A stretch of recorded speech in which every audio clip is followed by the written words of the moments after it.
Ladies and gentlemen, fellow travelers of this curious human adventure, let us take a moment, just a moment, to notice that we are here, not in the abstract sense of being alive, but in the very literal, immediate sense of this breath, this sensation, this peculiar awareness that is listening to these words.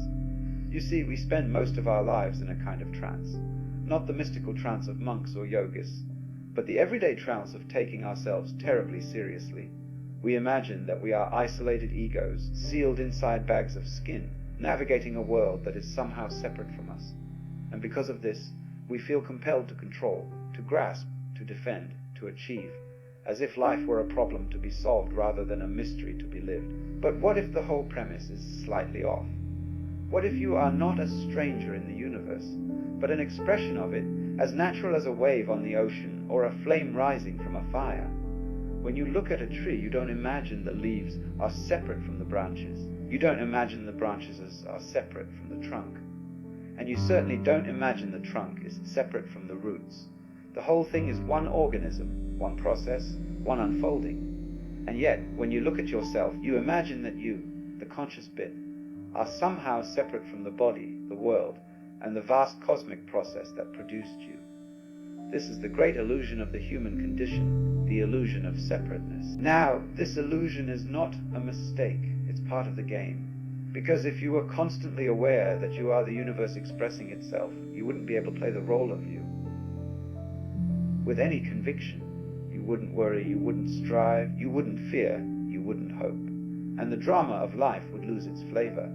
The universe, it seems, enjoys a good story, and every story requires a character who temporarily forgets that they are the author. But every now and then something happens, a moment of stillness, a moment of beauty, a moment of heartbreak, and the illusion flickers. You catch a glimpse of something deeper. You realize that the boundary between you and the world is not as solid as you once believed. You feel, even if only for a second, that you are part of something vast, ancient, and profoundly intimate. This is what we call awakening, not the attainment of some exotic spiritual state, but the simple recognition of what has always been true, that you are inseparable from the totality of existence. You are not a visitor in the universe. You are an aperture through which the universe looks at itself. And once you see this, even dimly, life begins to change. Not because you suddenly become enlightened or perfect, but because the pressure eases. You no longer feel the need to justify your existence. You no longer feel the need to win the game. You begin to understand that life is not a journey with a destination, but a dance without a finish line. A dance is not about getting somewhere. It's about the movement itself, the rhythm, the play, the improvisation. And when you dance, you don't cling to any particular step. You move, you flow, you respond. You let the music guide you. Life is exactly like that. But most of us treat life as if it were a race. We rush from one milestone to the next, always looking ahead, rarely looking around. We forget that the point of the dance is not to arrive, but to participate. And so the invitation, the gentle invitation, is to relax your grip, to soften the edges of your seriousness, to remember that you are not a separate self struggling in a hostile universe, but a momentary expression of a cosmic process that has been unfolding for billions of years.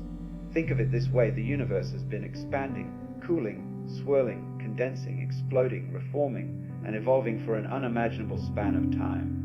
All so that in this moment you could experience the sensation of being you. Your thoughts, your memories, your fears, your joys, all of it is the universe playing a particular melody through the instrument of your life. And just as a musician does not cling to any single note, you need not cling to any single identity. You are not fixed. You are not static. You are a process, a verb rather than a noun. You are the ongoing activity of the cosmos, temporarily shaped into a human form. When you understand this, compassion arises naturally, because you see that every other person is also the universe expressing itself. Their struggles are your struggles, their joys are your joys, their fears are your fears, and suddenly the walls between self and other begin to dissolve. This is not a moral commandment. It is simply the recognition of reality. And so, as you move through your days, try this. Allow yourself to be surprised by your own existence. Notice the way your thoughts appear without your permission. Notice the way your breath moves without your control. Notice the way the world unfolds around you. not as something you must conquer, but as something you are intimately woven into. You are not here to figure life out. You are here to experience it.